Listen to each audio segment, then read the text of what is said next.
Hi friends, welcome back to custom IAS. हम हमारी ये जो सीरीज है इंडियन कॉन्स्टिट्यूशन एट वर्क, इसके अब हम 8 चैप्टर पे आ गए हैं, जो कि है लोकल गवर्नमेंट। ठीक है। तो इसमें हमको दो शेड्यूल पढ़ना है, शेड्यूल 11 और शेड्यूल 12। तो जो शेड्यूल 11 है वो पंचायती राज इंस्टीट्यूशन के बारे में है। लेकिन मैं आपको इसमें एक बात पहले बता दूं कि ये जो हमारे शेड्यूल 11 और 12 है, जो पंचायती राज इंस्टीट्यूशन, ये चैप्टर्स बहुत ही इंपॉर्टेंट है। ठीक है। और इस बुक में इसके सिर्फ जो बेसिक थोड़े कंसेप्ट है वही इन लोगों ने दिए हैं। ठीक है।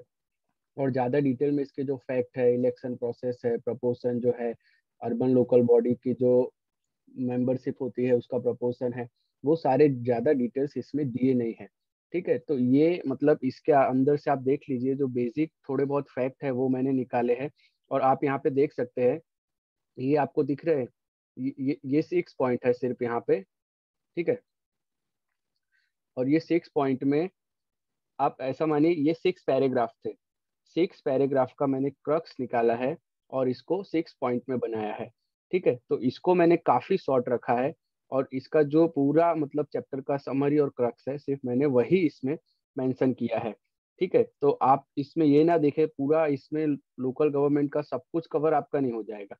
ऑलराइट। आपके जो बहुत ही बेसिक चीजें हैं वही सिर्फ इसमें इंक्लूड होगी। तो इसको आप एक बार ब्रीफली देख लीजिए इस लेक्चर को, और उसके बाद एनसीईआरटी अच्छे से पढ़िए। और एनसीईआरटी में इन चैप्टर्स के बारे में इतनी ज़्यादा डिटेल नहीं है, तो मैं आपको रिकमेंड करूंगा कि आप लक्ष्मीकांत पे रिलाई करिए, उसमें काफ़ी सही से दिया है। ठीक है। इसमें देखिए पेशा के बारे में भी नहीं दिया है, और बहुत सारी काफ़ी ऐसी चीज़ें हैं जिनके बारे में यहाँ पे मेंशन नहीं किया गया है। तो अब चलिए शुरू करते हैं। Wait, one minute.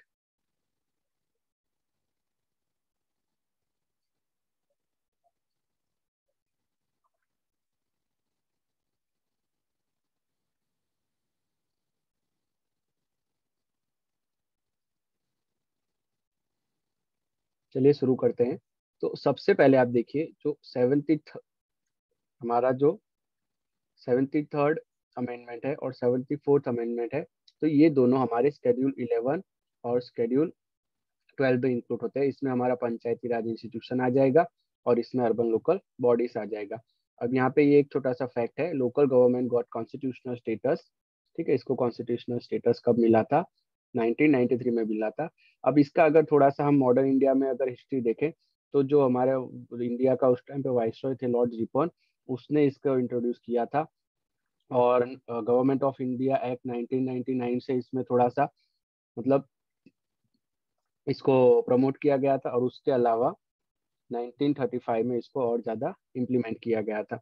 ठीक है। अब सबसे बड़ी चीज़ ये है हमारे लिए कि लोकल गवर्नमेंट होता क्या है। तो देखिए, अगर हम देखें जो हमारा स्टेट लेजिस्लेटिव असेंबली है, फिर हमारी पार्लियामेंट है, तो वो लोग तो दिल्ली में रहते हैं, और जो स्टेट की कैपिटल होती है वहाँ पे रहते हैं। तो आपके गांव में, आपके तालुका में, आपके डिस्ट्रिक्ट में वो इतना ज़्यादा काम नहीं कर पाएंगे। ठीक है। तो हमारे जो विलेज होते हैं, तालुका होते हैं, वहाँ पे काम करने के लिए हमें लोकल बॉडीज चाहिए, जैसे कि ग्राम सभा है, ठीक है, तालुका पंचायत है, नगर पंचायत है, ऐसी सब चीजें हमें चाहिए। तो इसलिए लोकल गवर्नमेंट को बनाया गया है। और जो हमारे मतलब गांधी जी थे, वो भी लोकल गवर्नमेंट को बहुत ही ज्यादा प्रमोट करते थे। ठीक है। अब यहाँ पे आप देख सकते हैं, तो ये मैं आपको फिर से बता रहा हूँ, पूरे पूरे पैराग्राफ दिए गए हैं, उसमें स्टोरीज दी है कुछ समझाने के लिए। बट मैं होप करता हूँ कि अब हम लोगों को इतनी अंडरस्टैंडिंग तो होगी ही, तो मैंने उसका सिर्फ क्रक्स निकाला है। ठीक है। तो देखिए लोकल गवर्नमेंट क्या है, it is the closest to the common people. ठीक है। तो जो आम आदमी है उसके सबसे पास है, people involve in the day to day life. ठीक है। जो लोकल गवर्नमेंट है वो डे टू डे लाइफ में इन्वॉल्व है, और उसके अंदर जो हमारे लोग हैं वो भी इन्वॉल्व होते हैं। Very effective in protecting local interest. ठीक है। अब आपके जो लोकल इंटरेस्ट है, जैसे आप छोटी छोटी चीजें ले लीजिए कि हमारी जो सीवेज सिस्टम है, वाटर डिस्ट्रीब्यूशन है, उन चीजों पे कौन ध्यान देगा। तो इस तरीके से जो लोकल बॉडीज है और जो पंचायती राज इंस्टीट्यूशन है, ग्राम सभा है हमारे, वो हमारे लिए बहुत ही इफेक्टिव है। ठीक है। फिर democracy is about meaningful participation. ठीक है। तो इसमें क्या होता है, जो ग्राउंड लेवल पे एक कॉमन मैन भी है वो भी ग्राम सभा में और उस सब चीजों में पार्टिसिपेट कर पाता है लॉ मेकिंग का हिस्सा बन पाता है, तो ये डेमोक्रेसी को स्ट्रेंथन करता है। फिर देखिए क्या है, common citizens can be involve in decision making. ठीक है, जैसा कि हमने आगे बात किया कि जो आम आदमी होता है वो डिसीजन मेकिंग में अपना योगदान दे सकता है।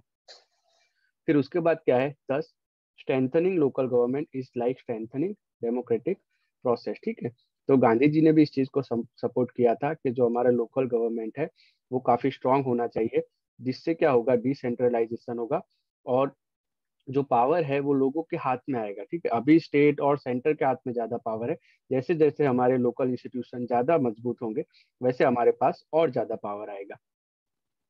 ठीक है, तो ये काफी सारे पैराग्राफ दिए, उसका मैंने एक क्रक्स निकाला है। अब आप देखिए यहाँ पे एक कमेटी दी गई है, तो ये है पीके थंगोन कमेटी।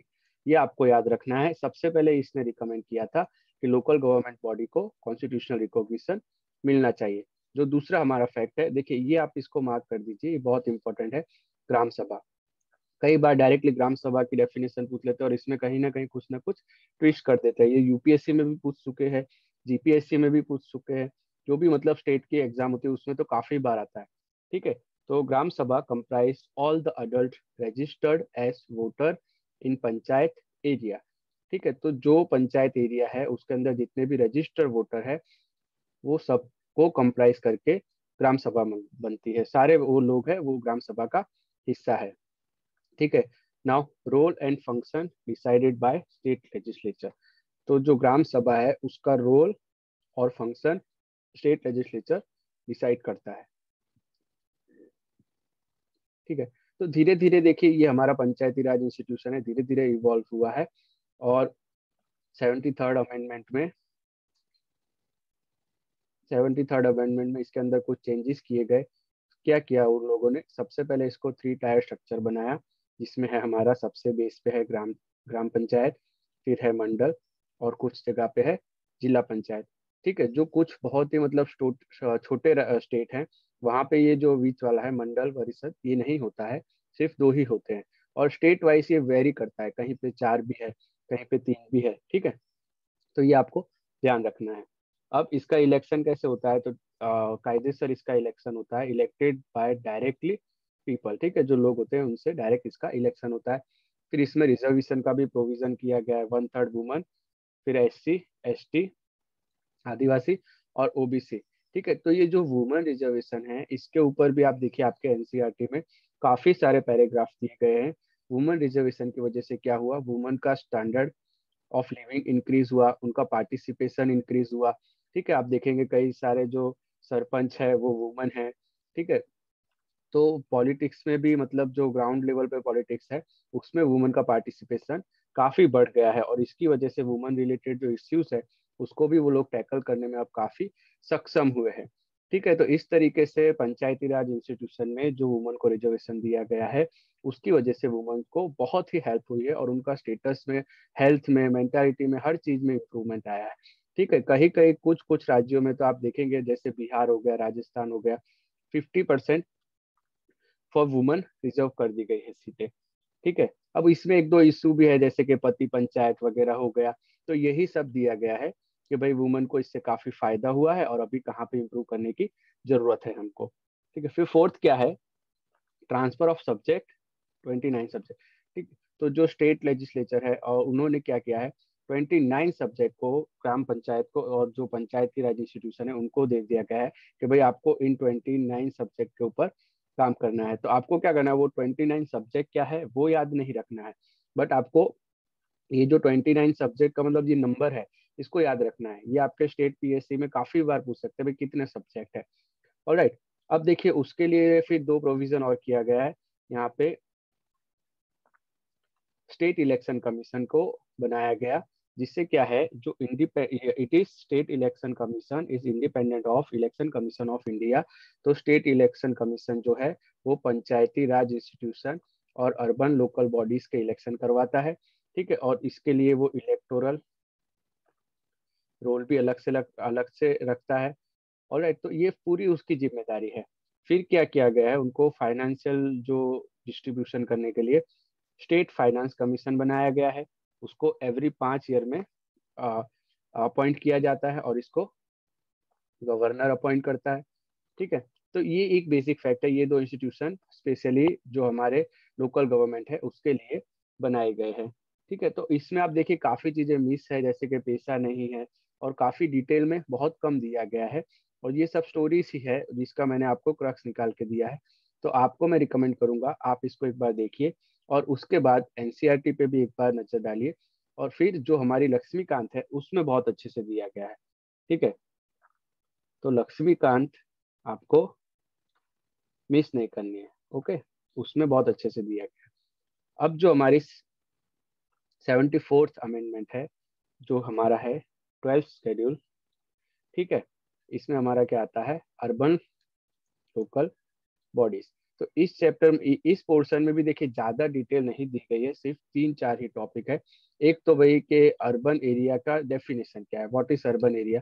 ये मैं आपको बता दूं, ये रिसेंटली जीपीएससी में डायरेक्ट सवाल यहाँ से पूछा था कि उसका क्राइटेरिया क्या है। ठीक है, तो ये यूपीएससी में भी पूछ सकते हैं, और काफी एग्जाम के लिए काफी इंपॉर्टेंट है। फिर देखिए यहाँ पे 2011 का सेंसस के ऊपर से कुछ फैक्ट दिए हैं। अब मेरा मानना ये है, ये इतने सारे आपको फैक्ट रट्टा मारने की या उसकी कोई जरूरत नहीं है, क्योंकि प्रीलिम में तो ऐसे फैक्ट पूछेंगे नहीं। ठीक है, और मेंस में सम टाइम आपको ये हेल्पफुल हो सकता है। दूसरी बात ये है, अब लेटेस्ट सर्वे आ जाएगा 2021 का, तो ये चेंज होने के चांसेस है।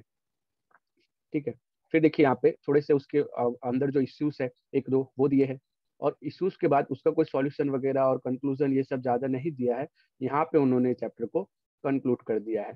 ठीक है, तो इसमें हम फटाफट इसको देख लेते हैं कि भाई क्या क्या चीजें इसमें इंक्लूड की गई है। तो व्हाट इज अर्बन एरिया। ठीक है, तो मिनिमम पॉपुलेशन कितनी होनी चाहिए, 5,000। 5,000 से अगर आपकी पॉपुलेशन ज्यादा है तो आप अर्बन, मेल पॉपुलेशन है आपकी वो नॉन एग्रीकल्चर होनी चाहिए, मतलब दूसरा कोई काम करना चाहिए, खेती बाड़ी नहीं करनी चाहिए। फिर जो डेंसिटी है पीपल पर स्क्वायर किलोमीटर में होना चाहिए। ठीक है, अगर उससे कम होगा तो भी वो अर्बन लोकल एरिया में नहीं आएगा। तो आप देख लीजिए यहाँ पे 1, 2, 3 ये 3 मेन क्राइटेरिया है। इसके अलावा आपको कंफ्यूज करने के लिए दूसरा कुछ भी दे सकते हैं। ठीक है, फिर देखिए यहाँ पे एरिया में रहती है, according to census of 2011 today there are more than 600 zila panchayat, 6,000 block mandals and 2,40,000 gram panchayat. फिर उसके बाद यहाँ पे हम देखेंगे more than 100 city corporation, 1,400 town municipalities and 2,000 nagar panchayat. ठीक है, अब ये कुछ यहाँ पे चैलेंजेस दिए गए हैं। तो क्या चैलेंजेस है अर्बन लोकल बॉडी के लेवल पे, people at the local level do not enjoy much power of choosing welfare programme. ठीक है, उनको अपने वेलफेयर प्रोग्राम चूज करने का ज्यादा पावर नहीं है, उनको गवर्नमेंट का जो इंस्ट्रक्शन होता है उसी को इम्प्लीमेंट करना पड़ता है। Then allocation of resources, it is not under their control, वो भी उनको स्टेट के ऊपर डिपेंड रहना पड़ता है, और जो ग्रांट मिलती है उसके ऊपर डिपेंड रहना पड़ता है। Then very little fund of their own, ठीक लो है, जिसकी वजह से उनका जो मतलब एक्सपेंडिचर है वो इनकम से कहीं ज्यादा है। ऑलराइट, अब देखिए dependence of state and centre पे बहुत ज्यादा डिपेंड करते हैं। यहाँ पे 4% of total revenue. Alright, while expenditure is 4%। अब देख लीजिए कितना सारा गैप है, उनका इनकम कितना है 0.4%, और एक्सपेंडिचर कितना है 4%। तो इसलिए वो इफेक्टिवली काम नहीं कर पाते हैं। अब अगर हम इनका कंक्लूजन देखें, अगर हम खुद से सोचे कि भाई इसको इम्प्रूव कैसे करना है, तो उनको मोर पावर दो, उनका अलोकेशन ऑफ रिसोर्सेस इंक्रीज किया जाए। ठीक है, their own fund raising capacity should be increase. Alright, उसके बाद मतलब उनका जो एक्सपेंडिचर है उसके अकॉर्डिंगली उनका रिवेन्यू भी होना चाहिए, ऐसा कुछ सिस्टम डेवलप करना चाहिए। ठीक है, तो आप इसको देख लीजिए, ये बहुत ही बेसिक है और बहुत ही नॉर्मल इन्फॉर्मेशन यहाँ पे दी गई है। इसमें भी आप देखिए members of urban local bodies होता है, उसमें इलेक्शन जो होता है वो आप देख लीजिए, चेयरमैन का इलेक्शन कैसे होता है, फिर नॉमिनेटेड मेंबर्स कितने परसेंट होते हैं, टीचर्स कितने होते हैं, तो वो सब लक्ष्मीकांत में बहुत अच्छे से दिया है। तो आप उसको जरूर देखिए, और इसको सिर्फ एक समरी के तरीके से आप एक बार पढ़ लीजिए। मैं आपको फिर से बोल रहा हूँ, ये कोई अल्टरनेटिव नहीं है किसी भी बुक का, ये सिर्फ एक बेसिक नोट्स है और समरी है। अगर आपने बुक अच्छे से पढ़ी है तो ये आपको 100% हेल्प करेगा। ठीक है, क्योंकि आपने अगर एक दो बार बुक पढ़ी है फिर आपको दूसरा कुछ पढ़ने की जरूरत नहीं है, क्योंकि बुक में जो मेजर चीजें हैं, जो फैक्ट है और जो इम्पोर्टेंट हेडिंग्स है, ठीक है, जो की हाईलाइट्स है, वो सब मैंने यहाँ पे इंक्लूड कर दिया है। तो हमारी बुक में इतना ही है, इसीलिए मैंने यहाँ पे इतना इंक्लूड किया है। ठीक है, तो अब इसके बाद हम आपसे मिलते हैं नेक्स्ट लेक्चर में। तब तक के लिए गुड बाय, जय हिंद।